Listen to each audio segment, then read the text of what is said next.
सुप्रभात बच्चों। आज हम हिंदी पाठमाला का पाठ 15 हमारा स्वास्थ्य पढ़ेंगे। स्वास्थ्य जीवन में अत्यंत महत्वपूर्ण है। यदि हम अपने स्वास्थ्य को सही रखते हैं तो हमारा शरीर तंदुरुस्त और हष्ट पुष्ट रहता है। आइए जाने स्वास्थ्य से संबंधित कुछ बातें। मानव जाति को जो बीमारियां विरासत में मिली हैं, उसमें से अधिकांश के लिए स्वास्थ्य रक्षा के नियमों की अनभिज्ञता और अवहेलना उत्तरदायी है। अनभिज्ञता यानी कि उस चीज की जानकारी ना होना, यानी स्वास्थ्य के सही रखने की जानकारी ना होना, और एक होता है अवहेलना यानी कि उसका आदर न करना, उसको मना करना, ठीक है, उसको टालते रहना। ठीक, इसमें संदेह नहीं कि हमारे यहाँ की इतनी ऊंची मृत्यु दर का कारण मुख्य रूप से हमारी घोर दरिद्रता है। पर यदि लोगों को अपने स्वास्थ्य और स्वास्थ्य रक्षा के विषय में ठीक से शिक्षित किया जा सके तो इस समस्या का समाधान संभव है। अर्थात कि हमारे यहाँ पे जो मृत्यु जो है वो सबसे ज्यादा क्यों होती है, क्योंकि यहाँ पे घोर दरिद्रता यानी कि कंगाली या फिर कहीं बहुत ज्यादा गरीबी है। पर लेकिन अगर गरीब व्यक्ति को या हर प्रत्येक व्यक्ति को अपने स्वास्थ्य और स्वास्थ्य से जुड़ी हुई रक्षा के विषय में ठीक से जानकारी मिले या उनको सही से शिक्षित किया जा सके तो इस समस्या यानी ऊंची मृत्यु दर की समस्या का समाधान संभव है। स्वस्थ शरीर से में स्वस्थ मन, अर्थात यदि हमारा शरीर स्वस्थ है तो हमारा मन भी स्वस्थ रहेगा। मानव जाति का पहला नियम है। क्या नियम है मानव जाति का पहला? कि स्वस्थ शरीर और स्वस्थ मन। ठीक है, स्वस्थ शरीर में स्वस्थ मन। मन और शरीर के बीच अपरिहार्य संबंध है। अपरिहार्य यानी कि ऐसा संबंध है जिसे टाला नहीं जा सकता, एक अटूट संबंध है इनका। हमारा मन स्वस्थ होगा तो हम सभी प्रकार की हिंसा का त्याग कर देंगे और स्वास्थ्य के नियमों का पालन करते हुए अपने शरीर को भी स्वस्थ रख सकेंगे। यदि हमारा मन स्वस्थ है, देखो अगर किसी व्यक्ति को क्रोध आता है तो क्रोध आने पे वो क्या करेगा? गाली गलौज करेगा, किसी को मारेगा, पीटेगा या खुद को चोट पहुंचाएगा। और अगर वो खुश है, प्रसन्न, अगर उसका मन स्वस्थ है, स्वस्थ मन में कभी क्रोध नहीं होता, ठीक है, स्वस्थ मन सदैव शांत रहता है, तो वो क्या होगा? हम सभी हिंसाओं का त्याग कर देंगे। जब हमारा मन शांत रहेगा तो हम ना किसी पे गुस्सा करेंगे, ना हम किसी को मारेंगे, ना अपने को चोट पहुंचाएंगे। ठीक है, तो अगर हम हिंसा का त्याग करेंगे और स्वास्थ्य के नियमों का पालन करते हुए, अगर हम स्वास्थ्य के नियमों का पालन करें कि हमें अपने आप को स्वस्थ रखना है तो क्या क्या नियम है, उन नियमों का अगर हम पालन करते हैं तो हम शरीर को भी स्वस्थ रख सकेंगे। यदि हमारा मन स्वस्थ है तो हमने हिंसा का त्याग किया, हिंसा का त्याग किया तो हमने स्वास्थ्य के नियमों का पालन किया और हमने अपने शरीर को भी स्वस्थ कर लिया। स्वास्थ्य और स्वास्थ्य रक्षा से के बुनियादी नियम बड़े सरल हैं। बुनियादी नियम अर्थात जिनको आधार माना जा सके। ठीक है, एक बुनियाद होते हैं ना, सीधे सीधे ये नींव जिसे बोलते हैं, एक बुनियादी मतलब जिनको आधार बना करके हम काम करते हैं। तो वो जो नियम है वो बहुत सरल हैं, उन्हें आसानी से सीखा जा सकता है। कठिनाई केवल उनका पालन करने में होती है। उन्हें आसानी से सीखा जा सकता है, कठिनाई केवल उनका पालन करने में होती है। अर्थात जो नियम है अपने स्वास्थ्य को स्वस्थ, हमारे शरीर को स्वस्थ रखने के, वो बहुत ही आसान है और उन्हें आसानी से सीखा भी जा सकता है। पर लेकिन कठिनाई आती है उनका पालन करने में। ठीक है, इनमें से कुछ नियम ये हैं। अब देखो इनका पालन करने में कठिनाई क्यों आती है? क्योंकि हम आलस में हो जाते हैं। हमने एक दिन, चलो जैसे मान लो किसी ने जिम ज्वाइन कर लिया, एक दिन हो गया, 2 दिन गया, तीसरे दिन वो मना कर देगा। हमने अपने आप से सोचा कि चलो हम रोज सुबह उठ के जो व्यायाम होता है यानी कि एक्सरसाइजेस, या फिर हम जो घूमने निकल जाते हैं सुबह के समय, तो उसको हम मॉर्निंग वॉक कहते हैं। तो वो चीज अगर हम एक बार शुरू कर भी ले, चलो हमने किसी ने कहा और हमने जोश में आकर शुरू कर दिया, हम 1 दिन करेंगे, 2 दिन करेंगे, तीसरे दिन हम खुद मना कर देंगे। तो ये जो उनके नियम होते हैं उनको पालन करने में बड़ी कठिनाई होती है। अब देखो नियम कौन कौन से होते हैं। ये तो हमने वो नियम बताए हैं मैंने जो हम रोजमर्रा में हम नॉर्मल यानी कि सामान्य रूप में करते हैं अपने स्वस्थ शरीर को स्वस्थ रखने के लिए। किंतु शरीर और मन दोनों को ही स्वस्थ रखना है तो वो नियम कौन से हैं? विचारों को शुद्ध रखिए। हमारे विचार सदैव अच्छे होने चाहिए। निरर्थक और अशुद्ध विचारों को मन से निकाल दीजिए। निरर्थक यानी जिनका कोई अर्थ ना हो, अशुद्ध यानी गंदे, जिनका बेकार मतलब जो बिना किसी बेमतलब में हो। ठीक है, ऐसे विचारों को मन से निकाल दीजिए। हमेशा अच्छा सोचे और शुद्ध यानी कि अच्छा और स्वस्थ सोचना चाहिए हमें। ठीक है, दिन रात शुद्ध वायु में श्वास लीजिए। हमेशा दिन और रात स्वस्थ वायु, शुद्ध वायु जो होती है उसमें हमें सांस लेनी चाहिए। शारीरिक और मानसिक श्रम के बीच संतुलन स्थापित कीजिए। हमारा जो शारीरिक श्रम है और मानसिक श्रम, इन दोनों के बीच संतुलन स्थापित करना अत्यधिक आवश्यक है, क्योंकि अगर हमारा मन थक जाएगा तो हमारा शरीर भी थक जाएगा, और यदि अगर हमारा शरीर थक जाता है तो हमारा मन भी थकना जरूरी है। ठीक है, तो हमें दोनों को ही ध्यान में रखना होगा। हमें दोनों से ही, हमें सिर्फ उतना श्रम करना है, शरीर से भी और मन से भी, कि दोनों में ही थकान ना आए। ठीक है, ऐसा नहीं है कि हम शारीरिक रूप से मेहनत करते ही जा रहे हैं और हमने इतनी मेहनत कर दी कि लो हम बीमार पड़ गए। मानसिक रूप से हम मेहनत करे जा रहे हैं, इतना नहीं है कि हमारा मानसिक संतुलन खो गया। ठीक है, तो इसलिए दोनों ही हमारे को संतुलित बना करके रखने चाहिए। हमें सीधे खड़े होना चाहिए, कभी भी हमें ऐसे लटका पटका सा नहीं खड़ा होना चाहिए। ऐसे नहीं है कि देखो कोई व्यक्ति ऐसे करके खड़ा है, कोई व्यक्ति ऐसे करके खड़ा है, तो अपने आप ही पता चलता है जो लटका हुआ सा इंसान है कितना आलसी है, ऐसा देखने में लगता ही है। तो हमेशा चुस्त दुरुस्त रहने चाहिए, हमें सीधा खड़ा होना चाहिए, सीधा बैठना चाहिए और अपने काम में स्वच्छता बरतिए। हमेशा हमें अपने काम में स्वच्छ तरीके से करने चाहिए, स्वच्छता के साथ, ठीक है, सफाई के साथ। अगर हम गंदगी के साथ करेंगे, ठीक है, मान लो जैसे हमारी जो पढ़ने की वो है, टेबल है, मेज है, हम उसके ऊपर इधर उधर खाने पीने की चीजें पड़ी रहने दे, पानी इधर उधर फैला रहने दे, तो कितना गंदा लगता है। वहीं अगर वो साफ हो, एकदम साफ सुथरी हो और हम ठीक ढंग से अपना पाठ पढ़ रहे हैं या याद कर रहे हैं, तो हमें अच्छे से वो काम हमारा होता है। इसके अतिरिक्त कुछ अन्य बातों का ध्यान रखना जरूरी है, जैसे मानव सेवा के लिए जीने की खातिर भोजन करें। देखिए, भोजन हमें कितना करना चाहिए जो कि हम इतना हमारा शरीर एकदम स्वस्थ रहे और हम मानव सेवा कर सके।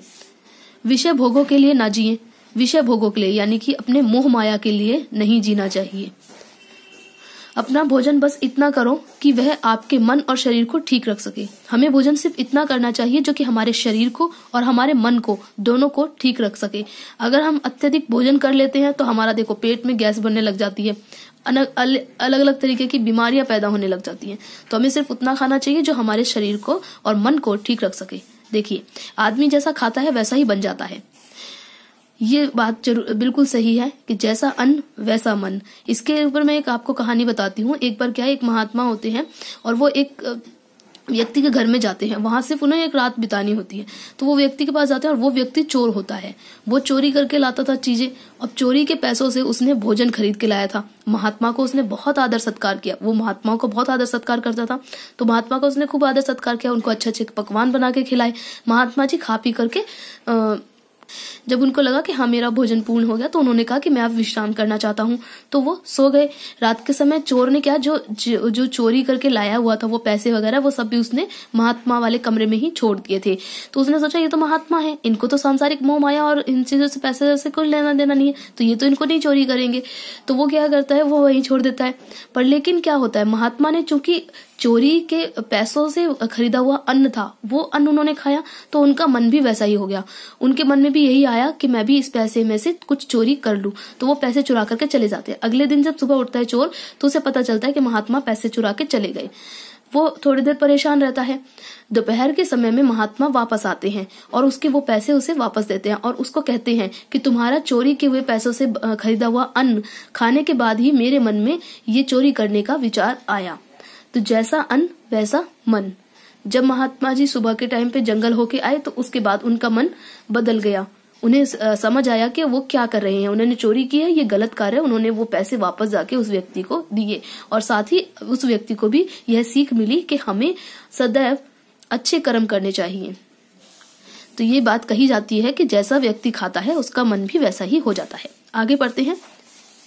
आपका पानी, भोजन और वायु स्वच्छ होना चाहिए और आपको केवल व्यक्तिगत स्वच्छता से ही संतोष नहीं कर लेना चाहिए, बल्कि अपने चारों ओर भी वही त्रिविधि स्वच्छता सुनिश्चित करनी चाहिए जैसी कि आप स्वयं अपने लिए चाहते हैं।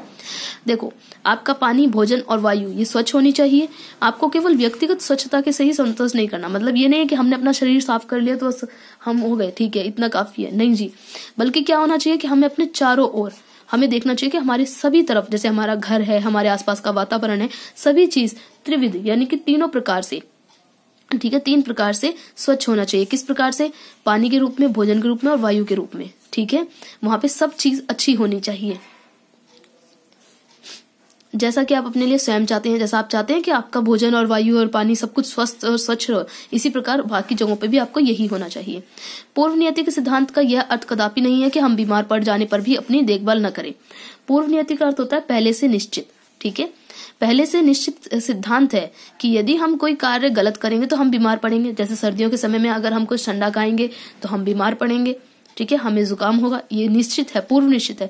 पर इसका मतलब ये नहीं है कि भाई सर्दियों के टाइम पे जुकाम होना निश्चित है, चलो हम भी बीमार पड़ जाएं, हम अपने आप को सर्दी कर लें, ऐसा नहीं है, ठीक है। तो अपने हो जाने पर भी अपनी देखभाल ना करें। अगर ये निश्चित है कि हाँ हम बीमार पड़ेंगे ही, सर्दियों के समय एक बार जुकाम होना निश्चित है। तो इसका मतलब ये नहीं है कि हम अपनी देखभाल ना करें। बीमार पड़ने पे भी बीमार पड़ने से भी बड़ा अपराध अपनी बीमारी के प्रति लापरवाही बरतना है। अगर हम बीमार पड़ गए तो ये तो एक अपराध है कि हमने अपने स्वास्थ्य के प्रति दुर्व्यवहार किया, तभी हम बीमार पड़े, ये हमारा अपराध है। और इसके भी बड़ा अपराध ये है कि हम अपनी बीमारी के प्रति लापरवाही बरतना शुरू कर दें। बीते कल की तुलना में आज बेहतर काम करने की चेष्टा की कोई सीमा नहीं है। ठीक है, जो हमने बीते कल में हमने जितना किया, अब हमें आगे उससे भी अच्छा करना है। ये चीज सोचने की कोई सीमा नहीं है। ठीक है, इसलिए हमेशा हमें हर एक नए दिन में कुछ और नया करते रहना चाहिए। हमें इस बात की चिंता करनी चाहिए और मालूम करना चाहिए कि हम बीमार क्यों हैं अथवा क्यों पड़े। ठीक है, हमें इस बात की चिंता होनी चाहिए और साथ ही हमें ये भी पता लगाना चाहिए कि हम बीमार क्यों हो गए। प्रकृति का नियम सेहत है, बीमारी नहीं। प्रकृति का नियम क्या है? प्रकृति का नियम है सेहत। वो हमेशा सेहतमंद रहती है, बीमारी नहीं देती है प्रकृति, कभी भी सेहत देती है। हम बीमार नहीं पड़ना चाहते, लेकिन अगर पड़ जाएं तो ठीक हो जाना चाहते हैं तो हमें प्रकृति के नियम का शोध करना चाहिए और उसका पालन करना चाहिए। देखो, कोई भी व्यक्ति नहीं चाहता कि वो बीमार पड़े, पर लेकिन फिर भी अगर कोई बीमार हो जाता है और ये चाहता है कि मैं जल्दी से जल्दी ठीक हूं, तो उसको क्या करना चाहिए? प्रकृति के नियम का शोध करना चाहिए। शोध मतलब गहन चिंतन। उसको पता लगाना चाहिए कि प्रकृति का सीधा सा नियम क्या है। जैसे कि सर्दियों में प्रकृति का नियम है कि ठंड बढ़ जाती है, और ठंड में अगर हम कोई ठंडी चीज खाएंगे या हम बाहर ठंड में खुले हम ऐसे ही घूमेंगे, बिल्कुल पतले से कपड़े पहन के, कोई गर्माहट वाले कपड़े नहीं पहनेंगे, तो हम बीमार पड़ेंगे ही पड़ेंगे। ये उसका नियम है। तो हमें पता चला कि सर्दी आने पर नियम प्रकृति का क्या है कि ठंड से हमें और जुकाम हो सकता है। तो हमने उसका शोध किया, हमें पता चल गया, और हमें प्रकृति के नियम का पालन करना चाहिए। प्रकृति का नियम है कि वो ठंडा हो चुका है, प्रकृति का जो वातावरण है वो ठंडा हो चुका है, और हमारा नियम क्या है? अब प्रकृति के नियम के अनुसार हमारा कर्तव्य क्या है कि हम गर्म कपड़े पहने, तो हम उस नियम का पालन करेंगे। मेरा विश्वास है कि स्वस्थ शरीर से स्वस्थ आत्मा का निवास होना चाहिए। देखो, जो शरीर स्वस्थ होगा तो उसमें आत्मा भी स्वच्छ और स्वस्थ ही होगी। इसलिए जिस सीमा तक आत्मा में के स्वास्थ्य का उन्नयन होता है वह विकारों से मुक्त होती है, उसी सीमा तक शरीर भी उस स्थिति को प्राप्त करने के लिए विकसित होता जाता है। देखिए, इन्होंने क्या कहा है कि जिस सीमा तक आत्मा के स्वास्थ्य का उन्नयन यानी विकास होता है और वह विकारों यानी दोषों से मुक्त होती है। ठीक है, उसका स्वास्थ्य का आत्मा का स्वास्थ्य का विकास होता है और वो रोगों से यानी विकारों दोषों से मुक्त होती है, उसी सीमा तक। ठीक है, उसी सीमा तक शरीर भी किस स्थिति को कि उसका विकास हुआ है स्वास्थ्य का और दोषों से मुक्त हुआ है, उस स्थिति को प्राप्त होने के लिए विकसित होता जाता है। ठीक है, आगे आगे आत्मा, पीछे पीछे शरीर। आत्मा का जिस तरह से आत्मा अपने आप को स्वास्थ्य में बदलती रहती है, स्वस्थ होती रहती है, उसी प्रकार शरीर भी उसके पीछे पीछे उसका अनुसरण करता हुआ स्वस्थ होता चलता है। इसका तात्पर्य यह नहीं कि स्वस्थ शरीर अनिवार्यतः तगड़ा होना चाहिए। इसका ये मतलब नहीं है कि जो स्वस्थ है उसका शरीर एकदम हष्ट पुष्ट तगड़ा मोटा मतलब होते ना, क्या बोलते हैं उसको, डोले शोले बने हो, सिक्स पैक्स बने हो। तो ये जरूरी नहीं है कि स्वस्थ शरीर एकदम तगड़ा और सिक्स पैक्स वाला ही हो। स्वस्थ शरीर दिखने में कृश लग सकता है, कृश यानी कि दुबला पतला लग सकता है। तगड़ा शरीर भी बीमारियों का घर हो सकता है। अक्सर हम देखते हैं कि जो इंसान हद से ज्यादा मोटे हैं, एकदम तगड़े बड़े चौड़े दिख रहे हैं, पर लेकिन वो भी बीमार हो सकते हैं। ठीक है, जरूरी नहीं है कि वो हष्टपुष्ट दिख रहे हैं, मतलब ऐसे मोटे तगड़े दिख रहे हैं तो अंदर से वो भी स्वस्थ है, नहीं। ठीक है, अगर वह रोग मुक्त हो तो भी वह संक्रमित रोगों से मुक्त नहीं होता। ठीक है, क्योंकि जो शरीर मोटा होता है, अधिक से हष्ट पुष्ट होता है, ऐसे बोले जैसे हम कि डोले शोले वाला जो बोलते हैं, इस तरीके का अगर शरीर हमें दिख रहा है तो वो रोग मुक्त भले ही हमें दिखता हो, पर लेकिन अंदर से जो संक्रमित रोग होते हैं, जैसा कि जिसे हम इंग्लिश में वायरल कहते हैं, ठीक है, तो वो उनसे जरूर ग्रस्त रहता है। इसके विपरीत पूर्णतः स्वस्थ शरीर को ऐसी कोई बीमारी नहीं लग सकती। ठीक है, जो शरीर एकदम स्वस्थ होगा, ठीक है, जो शरीर स्वस्थ है, भले ही वो पतला दुबला है, पर लेकिन उसमें कभी कोई बीमारी नहीं लग सकती। शुद्ध रक्त में सभी संक्रामक रोगों का प्रतिरोध यानी कि विरोध करने का भाव, ठीक है, या विरोध करने की क्षमता होती है। ठीक है, जो अब अगर हमारा जैसे हम अच्छा भोजन करेंगे, स्वच्छ वायु लेंगे, स्वच्छ पानी पिएंगे, स्वच्छ भोजन करेंगे, तो हमारा जो रक्त है वो क्या शुद्ध होगा। और शुद्ध रक्त में क्या होता है, जो संक्रामक जो रोग होते हैं उनसे लड़ने की क्षमता होती है। ठीक है, अब भले ही हमारा शरीर दुबला पतला है, पर लेकिन हमारे अंदर अगर हमारा रक्त स्वच्छ शुद्ध है तो हम रोगों से लड़ने में उसमें रोगों से लड़ने की क्षमता होगी। ठीक है, अपने पिछले संस्कारों को मिटा पाना सबके वश की बात नहीं है, कम से कम मेरे लिए तो यह काफी कठिन है। अपने पिछले संस्कारों यानी कि हमने जो पहले कर्म किए हैं, ठीक है, हमने जो भी जैसे भी काम किए हैं उनको मिटा पाना अपने सबके वश की बात नहीं है, ठीक है, हर कोई उनको भुला नहीं पाता। हमने अपने स्वास्थ्य के प्रति जो भी कार्य किए हैं, ठीक है, वो हमें हमेशा ही याद रहते हैं और हम उन्हें मिटा नहीं सकते, ना हम उनको भूल सकते हैं, ठीक है। बहुत मुश्किल है इस बात को भुलाना या मिटाना, क्योंकि हमने जो कर्म किया उसी का परिणाम हमारा शरीर भुगतता है। बात यह है कि मेरे मन में उस परिपूर्ण स्थिति की तस्वीर स्पष्ट है। मुझे उसकी अस्पष्ट झलक भी मिलती है, ठीक है। परिपूर्ण स्थिति मतलब पूरी तरह से पूर्ण भरी पूरी स्थिति उस समय की पहले की जो इनकी है उसकी तस्वीर इन्हें बिल्कुल साफ साफ दिखती है, ठीक है। मुझे उसकी अस्पष्ट झलक भी मिलती है, साथ ही इन्हें धुंधली सी झलक भी मिलती है। क्योंकि देखो अभी क्या है, जैसे हमने आज के समय में हमने कोई काम किया, हम छोटे हैं, आज हमने अपने शरीर के प्रति अगर ध्यान नहीं दिया, हमारे को कोई बीमारी लग गई तो वो बीमारी हमारे बुढ़ापे तक चलती है, ठीक है। तो वो हमारा जैसे कि पूरा इन्होंने बोला ना कि परिपूर्ण स्थिति की तस्वीर स्पष्ट है, इन्होंने पहले के टाइम पे जो इन्होंने कर्म किया उसकी इनके सामने उसकी तस्वीर बिल्कुल साफ दिख रही है और उसकी अस्पष्ट झलक भी मिलती है, यानी कि अस्पष्ट मतलब उसका हल्का फुल्का दर्द इनको आज भी है, ठीक है। उस प्रकार उस टाइम पे जो इन्होंने अपने स्वस्थ शरीर की जो अवहेलना की थी, उसके नियम की, प्रकृति के नियम की जो इन्होंने अवहेलना की थी, उसकी अस्पष्ट झलक यानी उसका हल्का फुल्का असर इन्हें अभी भी दिखता है। अब तक जितनी प्रगति मैं कर चुका हूं उसे देखकर मुझे निराशा नहीं होती, बल्कि मेरे अंदर आशा का संचार होता है। अब तक का इन्होंने जितना भी सफर तय किया है, ठीक है, या फिर उन्होंने प्रगति करी यानी विकास करा है, उसे देखकर मुझे निराशा नहीं होती। ये कहते हैं कि उसे देखकर इन्हें निराशा नहीं होती है, बल्कि इनके अंदर क्या आशा का संचार होता रहता है। हमेशा व्यक्ति के अंदर अगर वो स्वस्थ है तो उसके अंदर हमेशा एक बात बनी रहती है, आशा बनी रहती है कि अगला आगे आने वाला दिन मैं और अच्छा बिताऊंगा और अच्छे से करूंगा और अपने प्रकृति के नियमों का सही से पालन करूंगा। यदि इस आशा के पूरे होने से पहले ही मेरा शरीर छूट गया तो मैं यह नहीं समझूंगा कि मैं असफल हो गया। देखो अगर इन्होंने जो आशा इनके मन में हमेशा रहती है कुछ अच्छा करने की, या मेरा शरीर स्वस्थ है और मैं और भी अच्छे से स्वस्थ कर सकता हूँ इसे, इस चीज की जो आशा इनके अंदर है, इससे पहले अगर इनका शरीर छूट जाता है यानी इनकी मृत्यु हो जाती है तो ये नहीं समझेंगे कि असफल हो गए, क्योंकि इन्होंने अपने शरीर को बहुत संभाल के रखा है, ठीक है। तो ये नहीं समझेंगे। चूंकि मैं जितना अपने वर्तमान शरीर के अस्तित्व में विश्वास रखता हूँ, मतलब जैसा इनका अभी का शरीर है, अस्तित्व यानी होने का भाव जैसा वो अभी है, ठीक है, अभी उसके होने में जितना इन्होंने उसमें विश्वास रखा हुआ है उतना ही पुनर्जन्म में भी करता हूँ। मतलब ये मानते हैं कि आज के व्यक्ति अगर हम अभी मरते हैं तो आगे जाके हमारा दोबारा जन्म होगा, ठीक है। तो ये पुनर्जन्म में भी विश्वास रखते हैं और पुनर्जन्म का क्या होता है कि हमने इस जन्म में जो काम किए वो हमें अगले जन्म में भुगतने पड़ेंगे, ठीक है, अगले जन्म में उनका परिणाम हमें मिलता है। तो ये मानते हैं कि अगर इन्होंने इस जन्म में अपने शरीर को जितना भी स्वस्थ रखने की इनकी आशा रोज बदलती रहती है, रोज आगे बढ़ती रहती है निरंतर, तो ये हमेशा कुछ नया करते रहते हैं अपने शरीर के स्वस्थ रखने के लिए। तो अगर वो आशा के साथ साथ इनका शरीर छूट भी जाता है, इनकी मृत्यु भी हो जाती है, तो इनका मानना ये है कि अगले जन्म में जहां इन्हें जन्म मिलेगा इनका शरीर हष्ट पुष्ट और स्वस्थ होगा। इस समय करा गया कार्य इनको आगे जाके परिणाम मिलेगा, ठीक है।